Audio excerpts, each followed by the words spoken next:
Bismillahirrahmanirrahim. Assalamualaikum warahmatullahi wabarakatuh. Saya Asmi akan menjelaskan mengenai penilaian tentang kerusakan pada bangunan. Untuk bagian pertama akan saya jelaskan pada slide berikutnya. Baik, yang pertama yang akan saya jelaskan yaitu pondasi. Pondasi yang tak kuat bisa menyebabkan bangunan mudah rusak. Saat membangun pondasi, ada beberapa hal yang perlu diperhatikan, mulai dari kepadatan tanah hingga berat bangunan berikut dengan isinya. Jika ingin membangun gedung bertingkat, tentu pondasi harus lebih kuat agar tahan lama. Kerusakan juga bisa terjadi akibat kelalaian dari pekerjanya. Inilah kenapa sebaiknya pekerjaan di bidang konstruksi sebaiknya dilakukan secara teliti dan mengikuti instruksi keamanan. Dengan demikian, kesalahan akibat kelalaian bisa dihindari.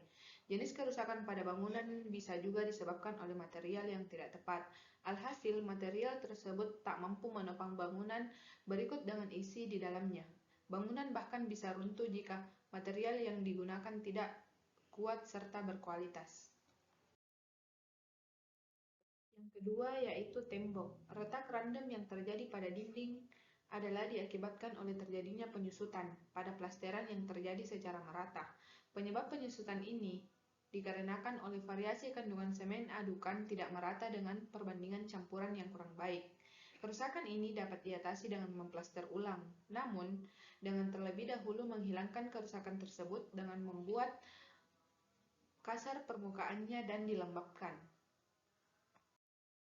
Selanjutnya yang ketiga yaitu langit-langit. Kerusakan ini terjadi karena air dan rembes atau bocor pada plat atap, akhirnya air mengenai langit-langit, terutama penutup yang berupa gipsum yang mudah lapuk. Langit-langit atau plafon mempunyai fungsi antara lain. Yang pertama, untuk menutupi seluruh konstruksi atap agar tidak terlihat dari bawah. Yang kedua, menahan jatuhnya debu atau tetesan air. Yang ketiga, sebagai ruang antara yang serbaguna sebagai penyekat panas, sekaligus sebagai batas tinggi suatu ruangan. Untuk memasang penutup langit-langit, perlu dibuatkan rangka. Rangka dibuat dari balok kayu berpetak-petak dengan ukuran sesuai yang dikehendaki. Selanjutnya yaitu atap. Kurangnya pemberian waterproofing pada lapisan paling atas plat atap, pengerjaan awal yang kurang teliti. Atap bangunan berguna sebagai payung yang melindungi bangunan di bawahnya dan pengaruh panas matahari, hempasan air, hujan, dan tiupan angin. Kemiringan atap harus disesuaikan dengan bahan penutup atap yang digunakan. Jika kemiringan atap terlalu kecil, pada waktu hujan lebat air dapat merembes dan menimbulkan kebocoran.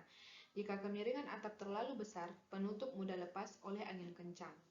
Faktor-faktor yang perlu diketahui dalam memilih jenis penutup atap antara lain berat, harga, keawetan, cara pemasangan, cara pengganti jika rusak atau sudah tua, tersedia bahan, dan selera.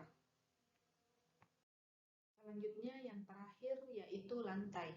Terjadinya retak dan pecah pada plasteran lantai biasanya terjadi karena penyusutan yang diakibatkan adukan atau spesi yang tidak merata, atau pula karena proses pemadatan yang kurang baik, sehingga bila tertimpa atau dibebani, lantai mudah hancur juga bisa terjadi karena dasar lantai yang tidak kokoh atau padat.